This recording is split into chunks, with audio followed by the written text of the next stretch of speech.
Well, thanks for joining us, folks. This is, as you heard, the Cult Your Brand podcast. And my guest today is, it's weird to say this, but he's become one of my favorite people. One of my partners, Matthew Burns. And the reason I say it's weird is because we haven't known each other very long, but Matthew's my kind of weirdo. So welcome, man. Hey, buddy. Thank you for inviting me. This is great. So, as I mentioned, the theme of this show is as much as anything, it's how to use our understanding of how the human mind works to help our clients and our customers and our members to persuade people and to create unbreakable emotional connections. You and I are working on a project right now that I just got a huge kick out of what we have conceived. And we may talk about that. We may get specific so folks can look it up. But you and I both, when we heard about the rebrand, when we decided on the rebrand we were going to do, we both instantly went, oh my God, Yeah. this is going to be awesome. Kids in a candy store. That's literally what it was. It was kids in a candy store. There's enough mental imagery that we could play with and mold and put into the minds of the consumer that this company is just not going to know what hit them once the radio ads start in a couple of months or in a month and a bit. Yeah, it's a month and a half now. So, which reminds me, I may or may not edit this out. We apparently have some more radio work to do on this. Yeah, not too much, but I got an assignment. All right, so let's get down to specifics about your skill set. You have a set of skills. I have a particular set of skills. You have a set of skills that are highly in demand in the world in which we travel. Talk about what you do, just kind of in general. And it's okay to boast a little bit. It's hard to tell people what you do without boasting a little bit.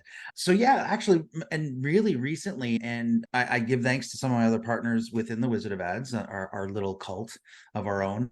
Totally not a cult. Totally not a cult. That we started doing marketing roadshows where we travel out to different cities and just communicate about the tips and tricks and the weirdness that you need to do to become understood, liked, and loved before that your customer chooses you.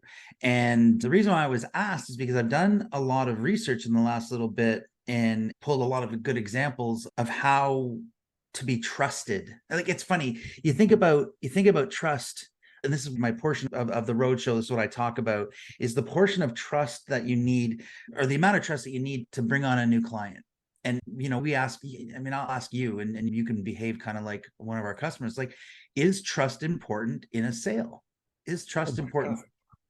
Oh, well, if I'm buying a commodity item over the counter at the local gas station, I don't need a lot of trust, because if it all pans out poorly, I haven't risked much. Right. I think the amount of trust is directly proportional to the amount of perceived risk. Okay, great. So let's talk about, a lot of our clients are home service providers, right? So HVAC guys, plumbers, roofing guys, right? We have a lot of that kind of in our realm. And so we're talking about potentially high ticket items, right? You can have a nice air conditioning, heating job that could be up to $25,000, $30,000. It's a lot of money to transfer hands. And there's a lot riding on it being done right. So how important then for that customer is it that they trust you to make the sale happen? I would think that's pretty close to the top of the list. Okay, so what are ways that you can that companies typically build trust with their customers to get the sale? The reason our little conglomeration, I never know what to call us, the Wizard of Ads partners, because we're not a company. I called us a federation the other day. But the reason we exist is because so many people are so bad at conveying trust. Well, and here's the interesting thing is we're bad at conveying trust, but it's because we don't realize what happens in building of trust. And that's because we do it innately. So here's the cool thing is we do it innately. But I'm going to stay on track for a second. When I talk when I go into the road show, what I say, okay, great. So give me some examples. Like most of the examples you get are, well, we do what we say we're going to do. We show up on time. We get good Google reviews, right? And it's like, those are all great things. Absolutely. Do what you say you're going to do. Take care of the customer, show up on time. But when does that happen? Before the sale or after the sale? That's after. Yeah. Right. And you get the doe in the headlight look. You're like, oh yeah. Right. Like, oh, I never thought about it that way. So, okay, great. So then, By the way, did you just call it doe in the headlight? yeah, like, or deer in the headlight, I guess. You're right. I was wrong. I have to apologize to my listeners. Matthew is from Canada. I'm from Canada. So when he said like an air conditioner is $25,000 or $30,000, that's like $900 American. I'm sorry. It's a heavy exchange. I know. It's so true. But apparently it's a doe in the headlights up in Canada. No, the saying is deer in the headlights. And Jack, thank you for keeping me on the straight and narrow. Hey, don't depend on me for that. If you do that, God knows where we're going to end up. Yeah, exactly. So I get these clients, I get these customers, and I get the audience members. They're just staring at me like, oh man, like hitting the head. And I say, okay, great. So then how do you build trust beforehand? Right? How can you deliver on your promise before you're even called on for the promise? Well, it's not easy. I mean, the golden rule is it's not easy. No matter which way you cut it, it's not easy, but we can do it. But as long as you practice and you put some effort in, it's actually, it becomes a lot more intuitive. And so here's what we talk about. My name is Matthew Burns and I'm a marketer. And so right off the hop, you can't believe anything I say, because my job is to influence and persuade and manipulate the human mind to do the things that my clients need to do. So you can not trust anything that comes out of my mouth. Fair, right? Okay. So if that's all true and you believe me, the next thing I say you can believe as well. And this is this. I have a best friend. His name is Andrew Bowman. Okay. He lives about 10 or 15 minutes from my house. And Andrew is lactose intolerant. Yeah. What that means is that when he says, hey, dude, my favorite dessert in the entire world is Dairy Queen, he can trust me that I'm never taking him out for Dairy Queen, ever, not once. Because what I can trust is that if he eats Dairy Queen, I'm going to have this foul stench around me for the next X, because his butt is going to be on fire. And so this is something I know truly and deeply about him. Here, Jack, do this in your mind. Who's the person you trust most in the world? Got them? You're right. Perfect. Okay. So I'm going to say this. I'm going to ask you to give me what is the number one thing that you know about her that is her best, absolute best quality? She is kind at the core of her being. That's beautiful. She's just an inner glow of light that wants everything to be amazing. And I'm so happy that I got to meet her last week, actually, not that long ago. Wasn't it? Yeah. And she was pleasant as a plum. I know it's a peach, right? Pleasant as a peach. I think that's an American thing too, probably. I'm going to be on guard for all he's thinking, folks. Damn it. So now I'm not going to get you to say one of these, but so now, is it fair to say you also know all of the things about her that are not necessarily favorable? Well, I don't know that I've known her long enough for that to be true, but I know. You know quite a few. There's some. Okay, here. I just said my best friend is probably one of the, like my wife, my best friend, Andrew. I trust these people with my life, but I also know their negatives. Yeah. I know just how far I can trust one specific thing or another. Okay. Yeah. So there's this concept called parasocial relationships. Okay. Parasocial relationships. Okay. Parasocial relationships. And so this is the phenomena that we see with people who actually believe they know Khloe Kardashian. Right? You think about that show and how, I mean, now listen, we know a lot of it is staged, but is it this perfect lifestyle of rich and famous? No, because you can't believe that. Because if everything is perfect and there's nothing negative, right? Do you believe the hero? Do you believe that Luke Skywalker was going to be the absolute best hero at the end if he didn't have this naive ingenue, had no real understanding of the universe, right? He had to come to a Jesus moment, right? The negatives is what brings the trust. It's not the positive. Everybody's had a salesman come in and, well, we're going to come in here and we're going to fix everything. It's going to be great. It's only going to cost $13.99. And you go, man, this is too good to be true. The Right? negatives are essential prerequisites for the trust. There is no trust without them. This is making sparks in my brain. It feels right. It sounds, yeah, I think that makes sense. And I'd like you to expand on it. Okay, so here I'm going to give you a Wizard of Ad example. Okay, so fair enough to say we just had a Wizard of Ad meeting. We have 2 a year. We get together as a group. We tell each other stories. We give examples of awesome things we've done, and we help each other, especially like if we have a newer partner come in, some older partners, the sage partners, they come in and they give us some really cool tidbits about how we can help our clients to grow and be successful. And so Roy, who is the original Wizard of Ads, he wrote the books, the trilogy that we all kind of use as Bible. He went off this meeting. Like he went off because he was very disappointed that what we did, what we've been lax to do, which was to give the negatives of long-term marketing to our customers before we take their money. Guys, this is inside information. Please don't share it with anybody. This is just for this little show. Please understand, like, this is inside information. What we've done is we've actually lost the trust of our customer as soon as the negative that we know is going to be a negative, it's coming up, it's going to hit them.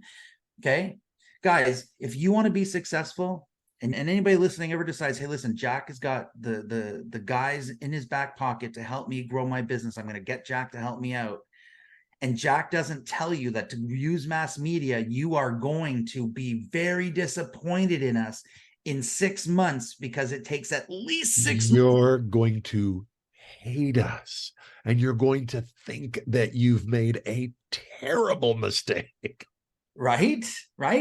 But if we don't tell you that, how do you trust us when we say, but it will work within the first year? It's a promise. It's our credo. We call it the chickening out period. We have a name for it. We talk about this all the time, but we've had customers who we were like, oh man, this customer doesn't seem, well, then they're not the right customer for us. Don't take that customer on, because 2 things, we're going to steal from them. Because we're going to have taken their money for 6 months.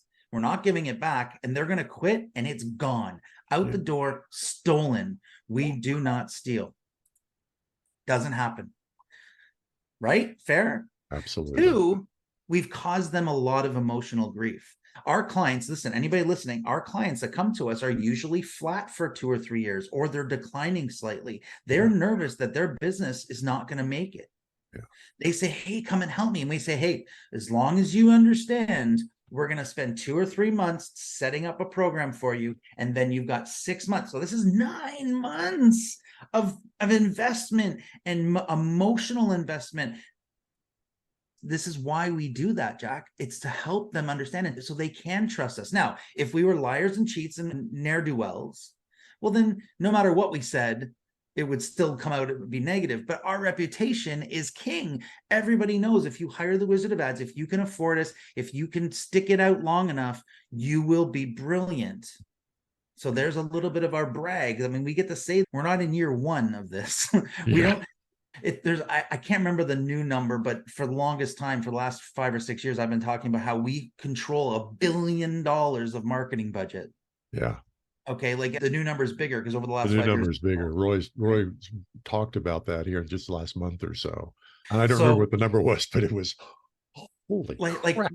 What? Right? So how do we help our customers then? How do we help the job is, you say, hey, Matthew, let's jump on a podcast and talk to you about, as I know you're doing these talks, talk about your thing. How do your viewers get some help? And how do they use the tools? Because they should be able to leave this podcast, leave this YouTube channel and go, oh man, I took something away. This is the magic. Ready? Use social media. I'm going to preface this. I was going to go down a road, but I got to make sure you understand this. If you're listening and you're a business, you've already got some traction. You've already got something. Okay. So I'm talking to the customer that's going, hey, wait a second. I'm at this point. I got to do something better. I got to do something more. Use social media to highlight a vulnerability or a weakness, because those videos get shared. When you say, hey, we're the best in town and we have a new deal, those don't get shared. Nobody talks about those. When you say, hey guys, we dropped an air conditioner off the roof and we almost killed somebody. I mean, okay, that's a little drastic, but like if that happened, share that story. Don't be afraid of it. It's hard, it's scary, it's tricky, but let everybody know what you did to take care of the situation. Okay, now there's owners and managers listening to this right now, and their butt just clenched. Guaranteed. Share our screw ups. I have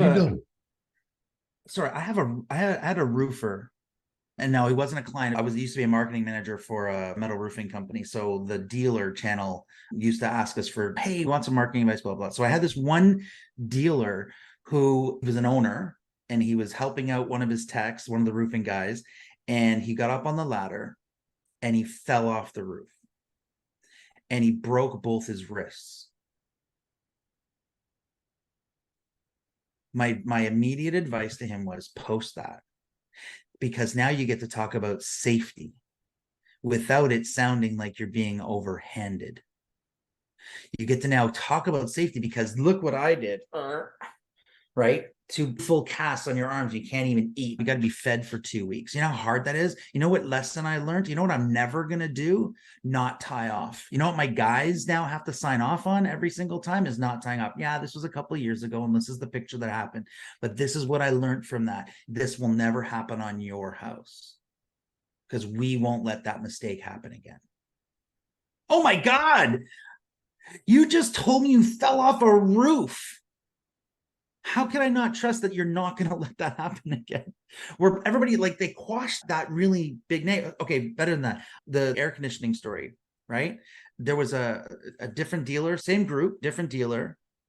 They had a snow slide because there was a metal roof. The snow slid off, but they didn't put on the snow guards to hold the snow on the roof. This is a Canadian company. The snow. I live in the American Southwest desert. Yeah. I have no earthly idea what a snow guard is. Yeah, so snow guard is a little cleat. Do I have one? I gotta have one. You know what? I have one. I guarantee it. You have a cleat. Oh my gosh. Okay. There's a snow guard. I was the marketing manager. I got a whole bunch. Like, okay. There's part of the on the birdhouse. There's a metal roof. There's one of the ridge caps is on there. So all right, so that's a snow guard, and you put on one every 1.5 to 2 feet, and then you stagger them, and ice bridges between them, and then it holds the rest of the snow on for the rest of the season. That's what this does. Okay. This little piece of metal.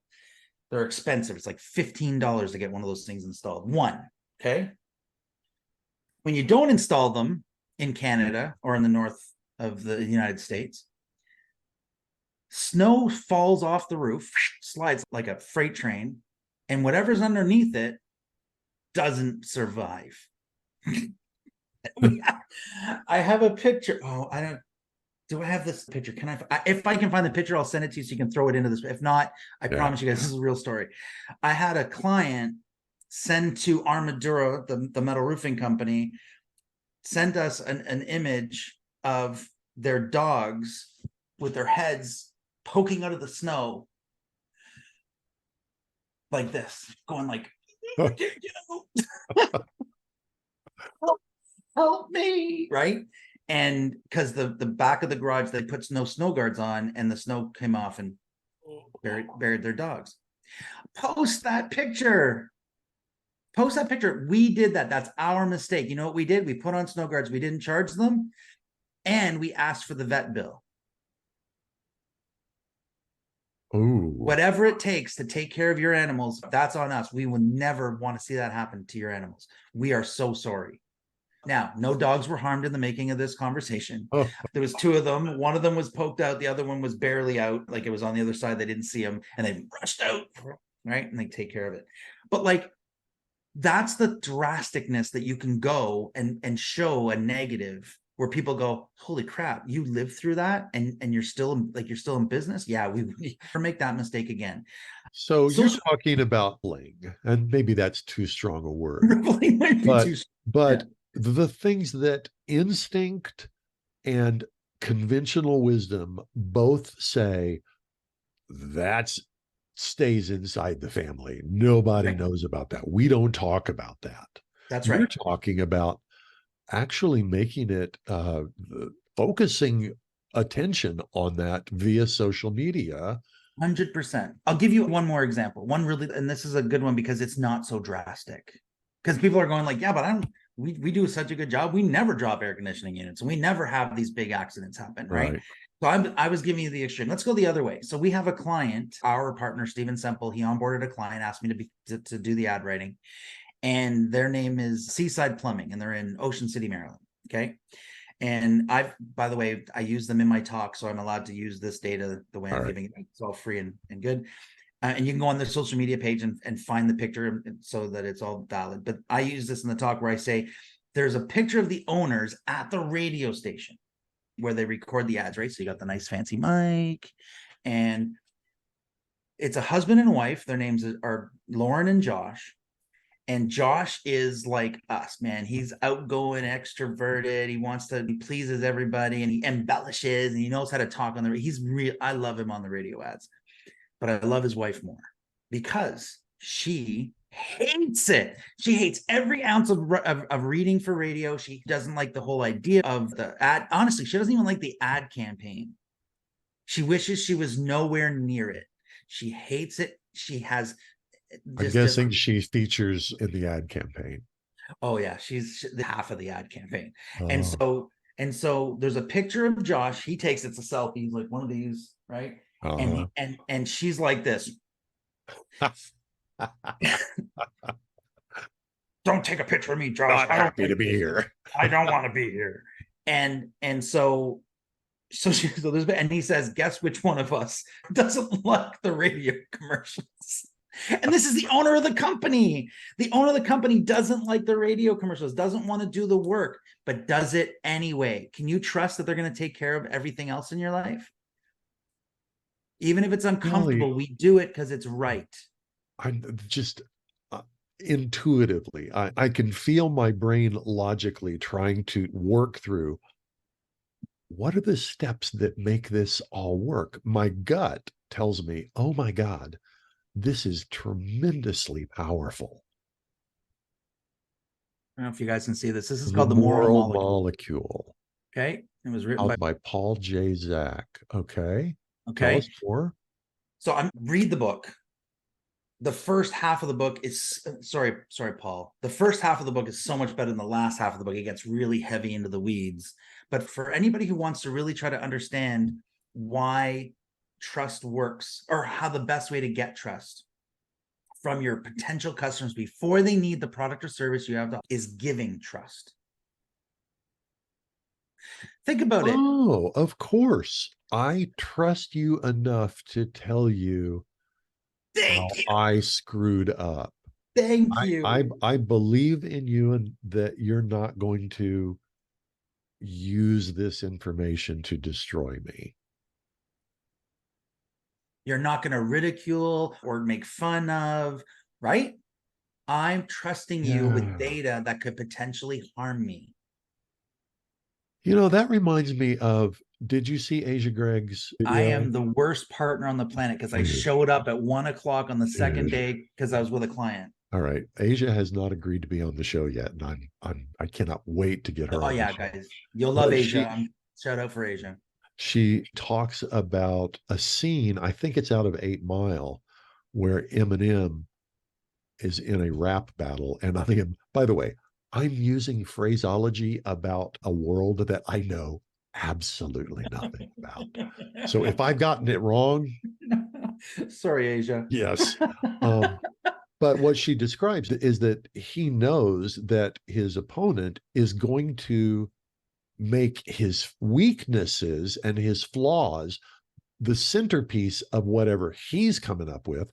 And so he because he goes first, he makes his weaknesses and flaws the centerpiece of what he's talking. He takes all the ammunition away from his opponent. Right. I don't know what happened in the rest of the scene. I assumed, and the hero got the girl, but right. Well, so and I'm going to correct you a little. So yes, it is exactly what we're talking about. It's giving up of a flaw or a weakness so that you take away the sting. That's what you're talking about. Because like if I walked into a room and say, "Hey guys, I'm fat," nobody can go, "Look at oh yeah, you already called himself fat." All right, fine, right? So that's one thing. What I'm saying is that by trusting first, you get trust in return. Now, guys, this is not 100%. It's always going to work this way. Guys, there's the 1% of the population is always going to try and find the manipulative, take advantage of, right. like Kessler Jewelers, right? One of Roy's clients, and this is a long time ago. He still does it to today, but he trusted his clients. So Roy said, "I want you to guarantee the center diamond of all the rings you sell. Guarantee it for life, always, for life, forever. That center cut, if it ever falls out of your setting, you'll replace it for free." And yeah, I think that puckering up just happened again with all of your business owners, where they're like, "There's no way that didn't happen. It did happen. Here's what happened." Roy, he said, "I can't do that right away. I can't do that. Like, people are going to be ripping me off left, right, center. I'd be giving diamonds away. I'd be like the diamond giveaway store. That's not what we are. We make money by selling diamonds. I'm a business owner." He says, "Okay, do me a favor. What's the most expensive diamond? So forget the setting, everything else. What's the most expensive diamond you have that you could sell?" He says, "I don't know. It's like $50,000. Great. Take $50,000 out of the marketing budget." Roy put his money where his mouth was. He trusted the client. The client went, "Okay, well, what is that going to do? Well, take it out of the thing, run this for me for 1 year. At the end of 1 year, we'll see how much that $50,000 was spent. And if it's way more, then you stop. As soon as it gets to 50, just stop it, change the campaign, blah, you're done." He goes, "Oh, okay." And he did it. Gets to the end of the first year. So we know we didn't get to our 50,000. Okay, so how much money got taken out of the marketing budget? Can you guess? Do you know the story? No, I do not. I would guess 5,000. It was in between 5 to 8,000. I can't remember the exact number, but it was less than 10. I know it was more than 5 to 8,000, I think it was. And so $5,000 to $8,000 out of a $50,000, he just made himself $45,000 or $42,000. He made it, put a profit in his pocket, because people started going, "Well, wait a second, I want that." Now somebody took advantage of it, but it was for a small ring. Remember, small minds do small actions, right? Okay, somebody has to have cojones. I mean, I'm talking about steel, not these ones, not these knitted ones that I have here to help people get past the chickening out period. For our listeners who aren't looking at it, Matthew has a pair of knitted testicles. Yeah, I have a story for that too, but maybe that's a second podcast. But anyway, so I had those made for Roy, because Roy told a story once, and I said, "Well, I got a friend who knits. I can get those things made." Roy says to clients, "Go into that bathroom and tell me if you got the cojones big enough to do this ad campaign that we want you to do." And the guy he said, yeah, I can do it. And he says, "Are you sure? Because if not, get your grandmother to knit you a pair." Anyway, way off topic. So like somebody to come in and say, "Here, I want my $50,000 diamond ring fell out. I need it replaced." You know how brave you've got to be that you're never going to get caught with that diamond somewhere else. Yeah. Right? Like it's a big, so people aren't, so that's a trust play. I trust you that you're going to come in here and not rip me off.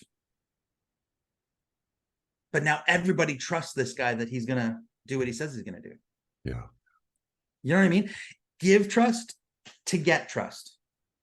And there's probably a correlation between the amount of trust that you give. Absolutely. If the promise had been, "We guarantee any ring up to $900. Brilliant, Jack. You picked on that beautifully. You picked it up perfectly.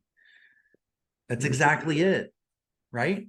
We immediately know, okay, you've probably got a 50% margin at least on these rocks, so you're risking $450. And I mean, there's just no emotional power in that kind of promise. Do you know what we call that? We call those weasel words. As soon as you add weasel words to your guarantees and promises, then it takes away the power. It takes away the trust that you're giving away, right?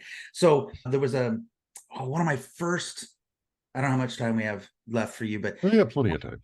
One of my first experiences at the academy, so taking a course. I wasn't a Wizard of Bad partner. I was the marketing manager, like I said. I went down to take this course, Next Level Business, with Stephen Semple, Gary Bernier, and Mick Torbay. And I was in this class, and there's the owner of a property management company, and he was telling this story about how he guarantees that he'll be there within 24 hours if there's an emergency at one of his buildings. We guarantee 24 hours. We'll be there within 24 hours to fix the problem. Okay, great. That's an awesome guarantee. What happens if you don't make it in 24 hours? This is the question that was proposed to him. I didn't propose it, but this is what was proposed to him. And he went, well, we just always make it. No. So but like for me to go, oh, well, okay, I want to rent from those guys because they'll take care of me within 24 hours if there's a leak or the window blows out or whatever the problem is, right? Air conditioning, heat's not working, the oven's not working, the microwave, there's so many things that could go wrong. I want to trust the property maintenance company is going to take care of me. And you're telling me within 24 hours, that's pretty good. I can live without a fridge for 24 hours. Just keep the door closed, quickly grab my beer when I need it, right? Okay, I can deal with that. 24 hours, perfect. What happens if you show up in 25 hours? Oh, we always show up in 20. No, I understand. But let's just say you missed. What's the consequence? Right. To you, so that I can trust that you're going to show up in 24 hours. So he says, well, we don't have one. Okay, great. Let's think about this for a second. Can you afford a month's rent if every once in a while you guys are late? He said, yeah, of course we could. So then why don't you give a month's rent? So, and then as soon as you fail, write an ad about it. Tell everybody that you failed. You had to give this customer a month's free rent, and that you showed up in 36 hours. And if it's a weather storm, you're going to put down, well, 24 hours, unless there's a massive weather event. Are you going to put that caveat in there?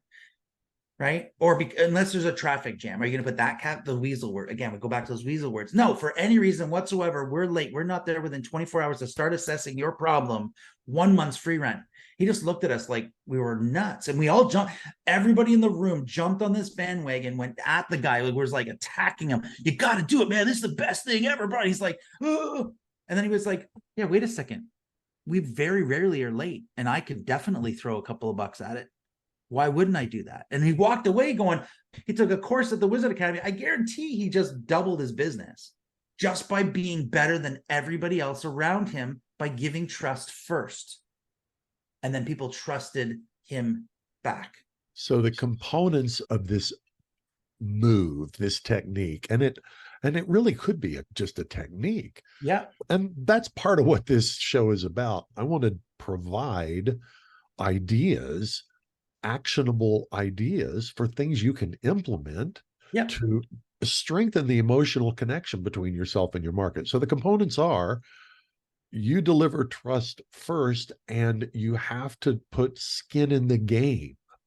Lacking skin in the That's if you're doing an advertised thing. That's part of your guarantees and warranties. But the trust that you can build, that you're going to say, you're going to do what you say you do, is here's it going. So this is, you want to be thought of as the person who delivers on their promise, right? So this is a play for delivering on your promise.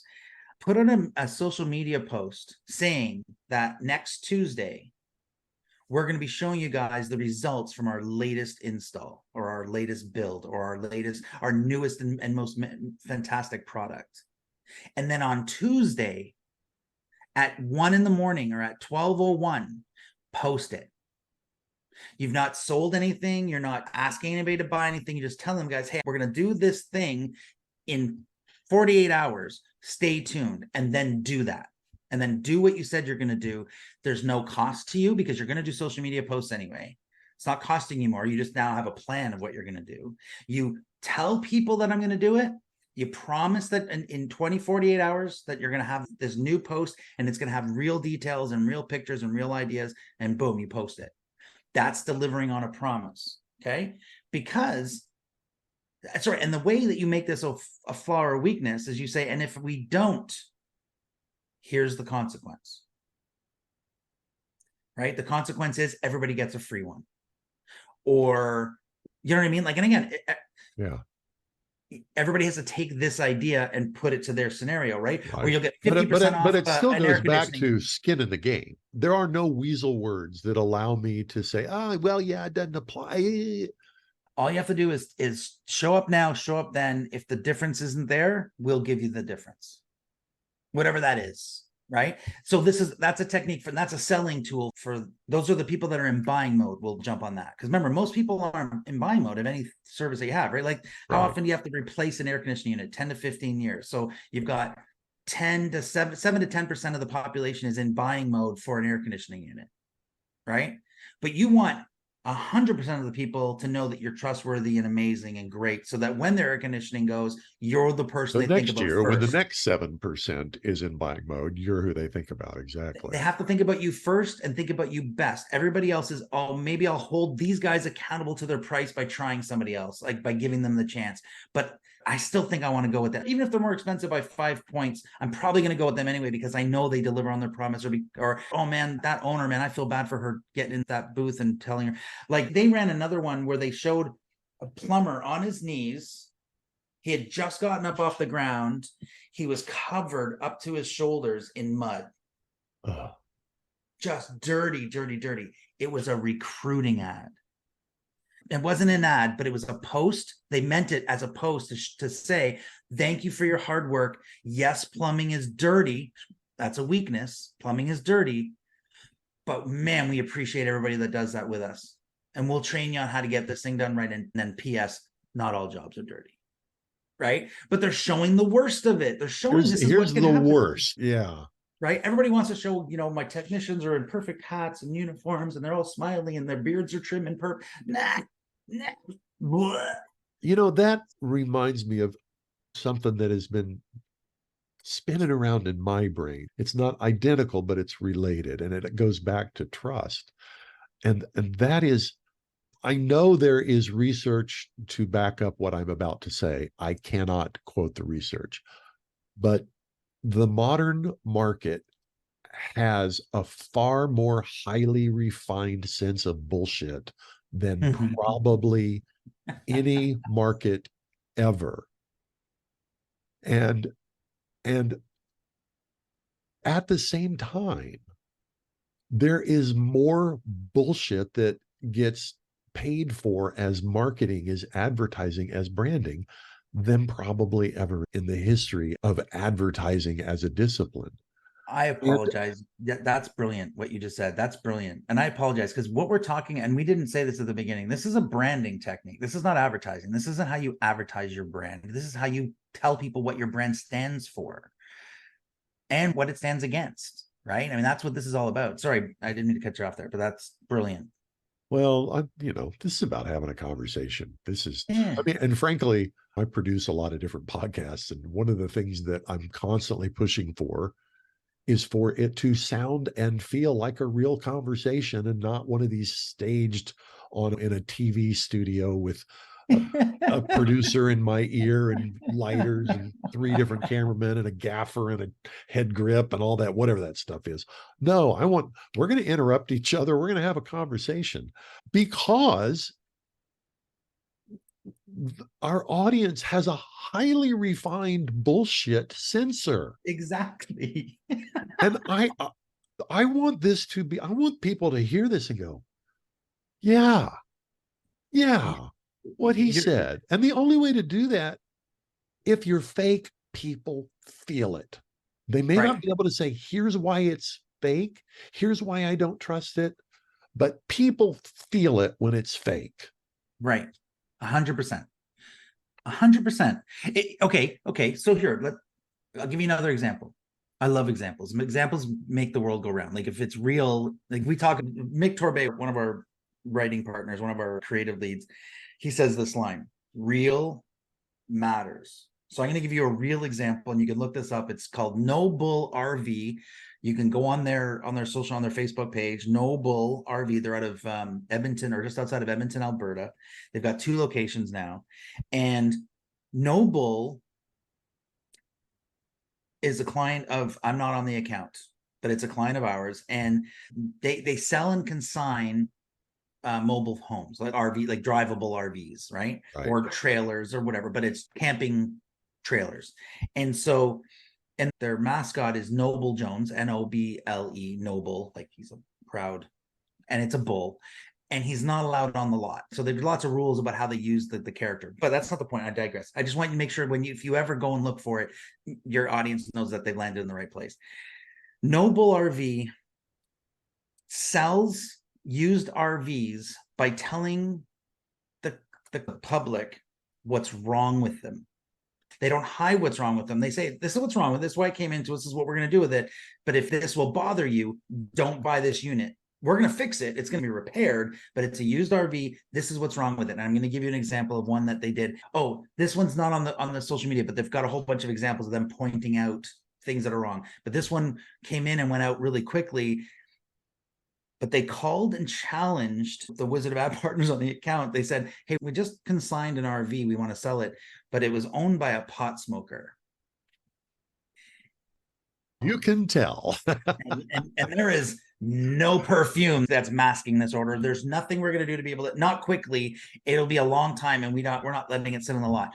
What do we do? How do we get rid of this thing? How do we get rid of this? Honestly, we think it as a piece of crap. And the partner is Steven Semple, is the lead partner on it. And Steve said to him, he says, oh, see, you're thinking about it all wrong. He goes, what do you mean? He says, that's not a hindrance at all. Because here's the problem. You think you're going to try and sell this to somebody who doesn't smoke pot. No. Guys, we got a special. Anybody who has ever smelt weed is going to recognize the smell of this RV unit. This RV unit was hotboxed. I'm just telling you right now, that's what you get when you buy this one. You cannot screw this one up. You can't get in here and all of a sudden make it smell more like pot. It sold lightning fast by selling the negative, not by selling the positive. I'm going to trust you, audience, with the negative. And they went like, all right, well, if everything else is fixed, I don't care that it smells like weed because I'm smoking weed in it. Now, it's not a personal preference, but that's what happened. It sold quickly. Okay, let's play a game. Yeah, go ahead. Let's brainstorm a category of business. Okay. And the type of difficulty, the type of weaknesses, failures, flaws, blah, blah, blah, whatever that they might be dealing with. There's a category of business that I'm particularly passionate about, alternative healthcare. Okay. So wow, that's way away from me. So this will be fun. So you're an alternative healthcare practitioner. You're a chiropractor or a integrative functional medicine massage therapist. What about a chiropractor? What about a chiropractor that doesn't believe in surgery? Because not a chiropractor, a podiatrist that doesn't believe in surgery, a foot surgeon who doesn't believe in surgery. There's many other treatments that can help you without having to cut your foot open. Yeah. Would that be alternative medicine? I think so. Yeah, sure. Okay, I write ads for a podiatrist that he tells his clients, he goes, I'm a foot surgeon, I don't believe in foot surgery. Better than that is, I wrote an ad for a podiatrist, and it starts off with, doctors' offices suck. That's the first 3 words of the ad. And then he goes on to explain how they suck, why they suck, and what we're going to do to fix that. And if we don't fix that, which it's all about being late, right? It's always doctor's office, our appointments are always late in the day. And if it's late, we'll pay you $10 Starbucks gift card to help you wait for us. But they very rarely give them out, but they do give them out. And my next ad is going to be a client who gave them a review, a really positive review, but they were 20 minutes waiting in the waiting room. There's your alternative medicine-ish. It's not completely right. It's weird. It's a non-conventional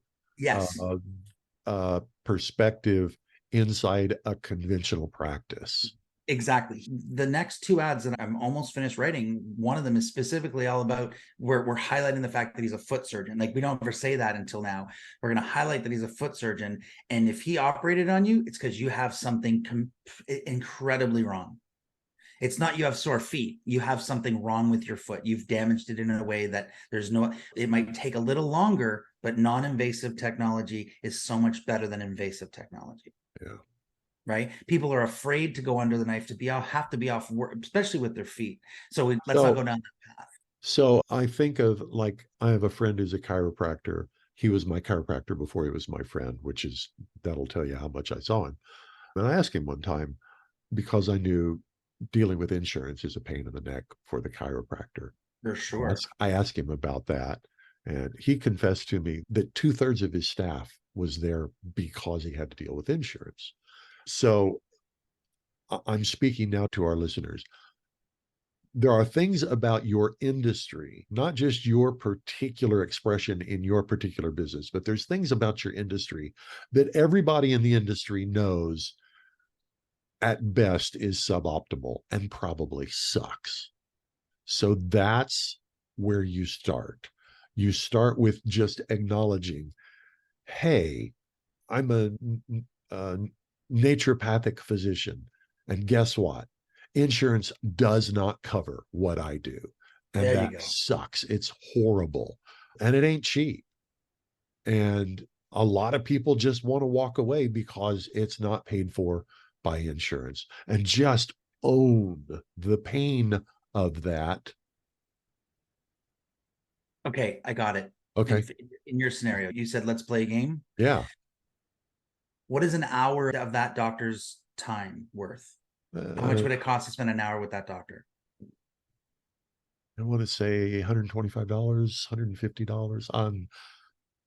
I'm thinking of the ones that I know. Okay, right. And there's no insurance that's going to cover it. Yep. Right. So it's going to cost you this much money. And I need to see you probably 20 times. Like for this kind of a chronic illness, I'm going to need to see you about this many times. That's going to cost you this much money.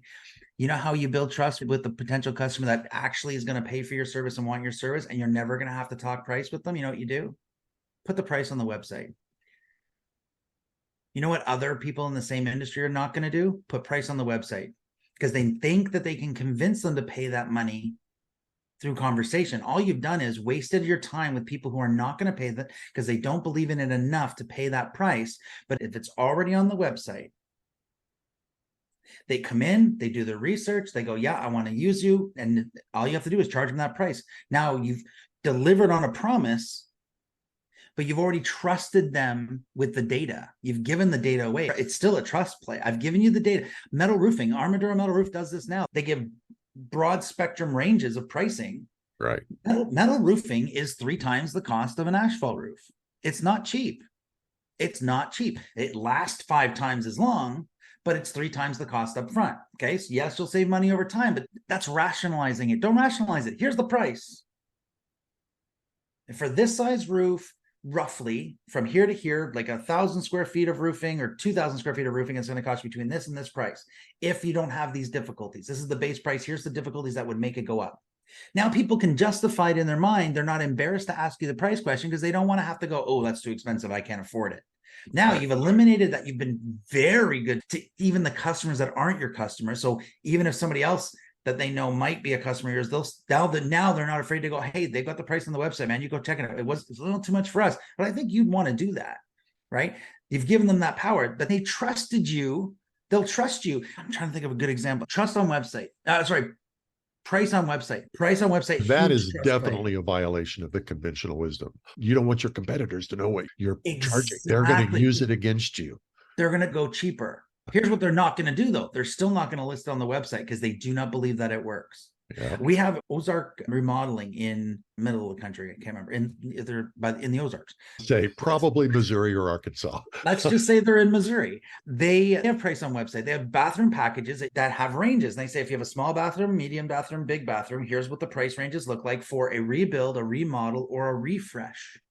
You can start as low as this, $5,000 for a refresh, or you can be $250,000 for a remodel of a massive bathroom.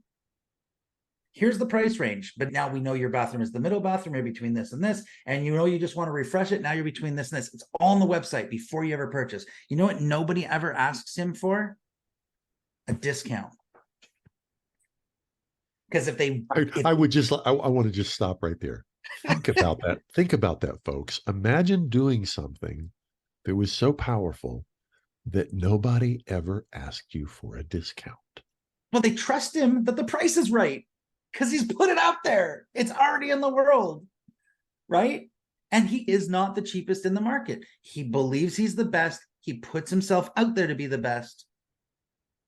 And now that was a project I'm not on the team. I don't write the ads. It was a project I went in on just to help them understand price because of the trust play, price on website. And he's like, I would never go backwards. Here's what we did. We created work for him. As inflation happens, he has to readjust price every year. Yeah. Big deal. Oh no, I'm sorry. Did we make it difficult for you? He's like, yeah, no, I take half the calls that I used to. No more tire kickers. Nobody trying to figure out price. I only have buyers. What? You don't have to talk to all this many people. So your sales must be down. You're talking to less people. Your sales must be down. No, my sales are the same or a little bit up. Actually, they're up every year because we have really good radio ads written by some other partners. But they talk to less people. They have less wasted time. They make money, more profit. Closing rate is up. Closing rate it's ridiculous. Imagine a world where everybody trusts you before they know you. Before they sale. Oh. Imagine that world. What would it look like? What happens? Well, the sale goes by quicker because there's less of the should I don't know. At this time, at this point, they're just figuring out, do you have the thing I want? I trust you. Do you have it?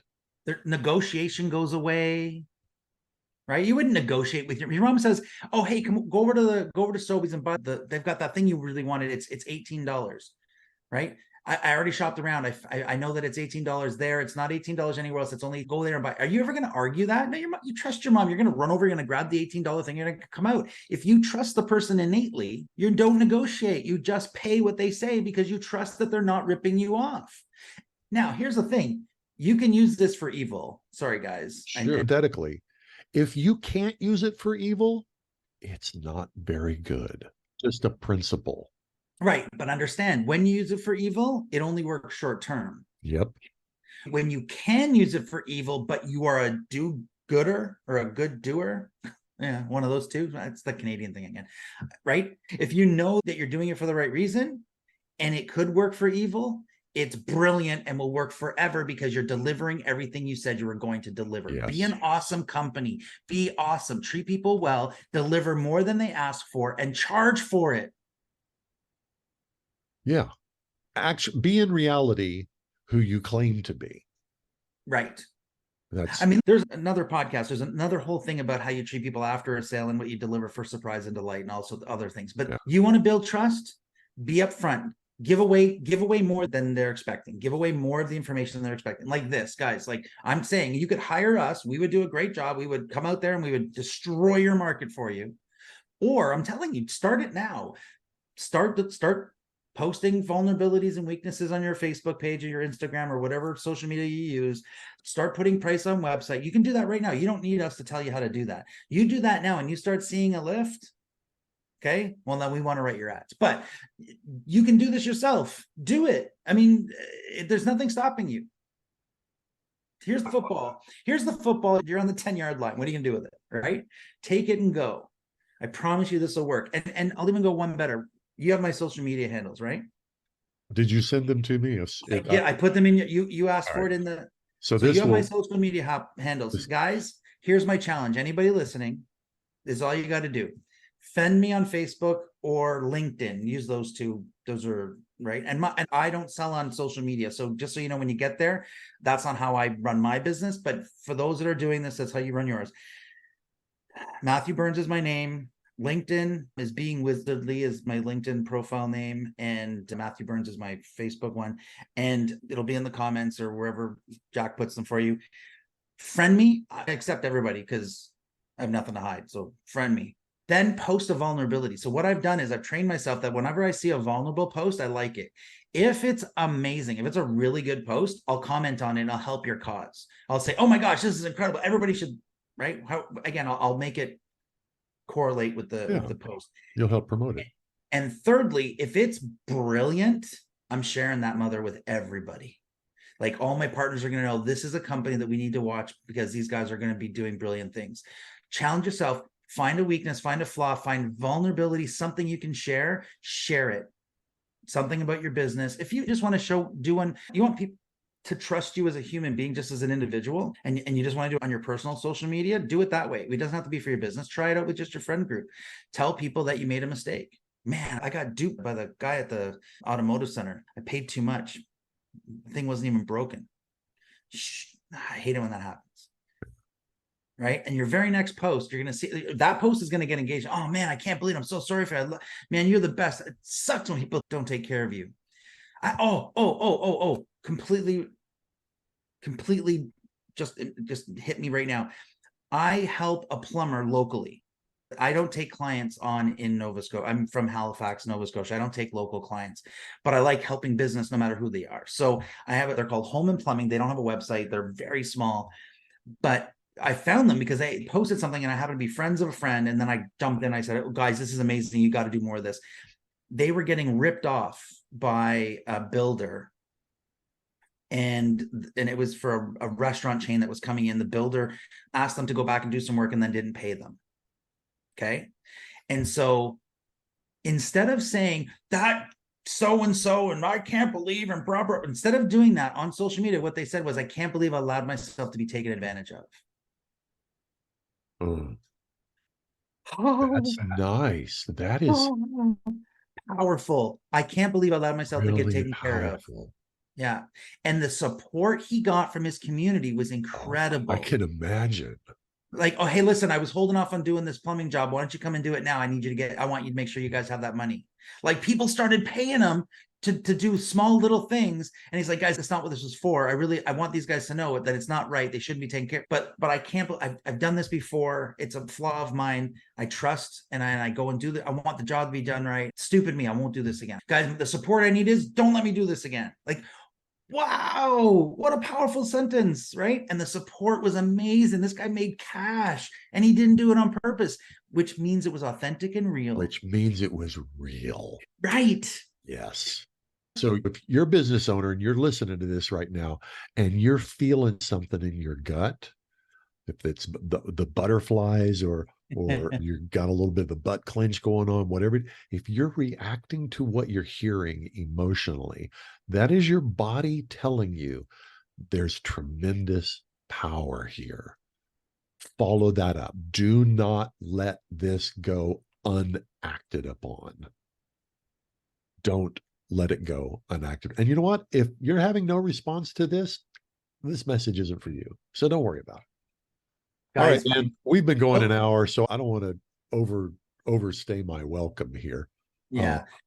Put my social medias there. Let your listeners connect with me. And I promise you guys, it's a challenge. If I get nothing out of this, I'll be disappointed in y'all.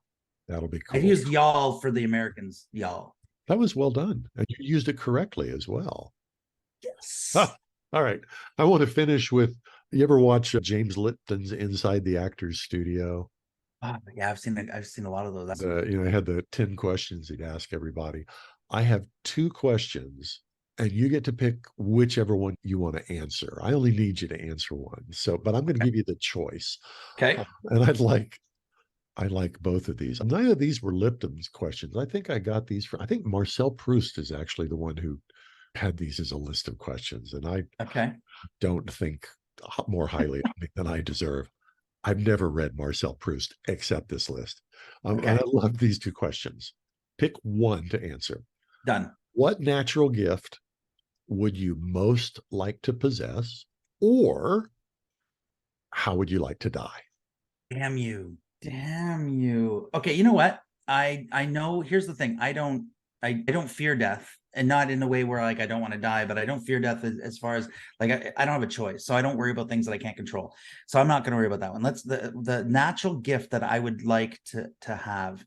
I would love the natural ability to instantly soothe people who are feeling emotional distress. Like instantly. I want the natural ability to go, everything's going to be okay. Because I'm truly I don't worry about a ton of things. My wife hates it. My wife's a worrier. So it's more, this is really truly because I want to make my wife more at peace all the time. But she's just a natural way. But anybody, if I saw somebody like, and they had a car accident and they were freaking out, but just listen, we're going to get through this. And if that would just instantly bring them into center and calm and feel at peace for the moment, I would love to be able to do that. That would be my gift. That would be my special ability I'd love. Okay, that calls to mind a follow-up question. Do you have a personal motto? And if so, what is it? It's, you know what? Roy H. Williams asked me this a long time ago. And I said to him that because I'm a coach, I'm a baseball coach. I've been playing for years. My grandfather played for Cincinnati. I played up to college. My oldest son played to college, and now we run our own baseball academy, Frostbite Baseball Academy. I was going to say, we need to, we'll make sure that one shows up in the show notes. Anybody who's interested in this, you'll be able to get details. Yeah. But you need to never worry about making mistakes. That's my motto. And it comes from, we call it being a one-pitch warrior. So I was a pitcher. My grandfather was a pitcher for the Cincinnati Reds. My son pitched for the Ontario Blue Jays, and then he traveled all through the US before he went to college. But that was his highlight reel. And if you let the last mistake you made control your future, you're going to make more mistakes. So a pitcher who constantly goes, oh man, that guy took me yard, which means that guy hit a home run off me. If that's what you're concentrating on the next pitch, you're going to throw a crappy pitch. So a better example is Ted Lasso, the TV show Ted Lasso, which is one of my favorite TV shows, super duper written, really like brilliantly written. And he says, be a goldfish. It's the exact same thing, right? 10-second memory. Don't worry about what happened before. You cannot change it. How do you affect the future? So for your business owners, I think that's probably the thing they should be thinking about. Listen, I don't care what mistakes you made in business, because you know what you did? A whole bunch of right things to get to where you're at. Who cares about the mistakes? What's next? What's next? What's next? What's next? Show up, do the next thing, go. Never ponder why you did the last thing. Good stuff. Good stuff. It was fun. That is, well, I love doing this. It is so much fun. All right, real quick. What's your preferred method for somebody who wants to work with you to get a hold of you? Matthew Burns, MATTHEW Burns at the Wizard of Ads. Of Wizard of Ads. So the wizardofads.com. That's Matthew Burns at wizardofads.com. And I'll answer questions. Guys, we love talking about stuff. That's why we're doing this today. And ask questions. We're here. We live for this stuff. Oh, man, we really do. All right, man. We're old now, and we got all this stuff bouncing around in our heads, so we would love to share it. I'm going to call it a day, partly because I've got another interview coming up, and partly because I try to keep it at an hour. So who's it with? Sexton. Professor Jeff Sexton. You guys are going to love that one. All right. Well, I'm out then. I don't hold it. You and I are going to continue to talk. Okay. It's just not going to be on the podcast. Done. All right, man. Thanks for dropping in. This is the Cult Your Brand podcast. This has been Matthew Burns. I'm Jack Heald. We'll talk to you next time.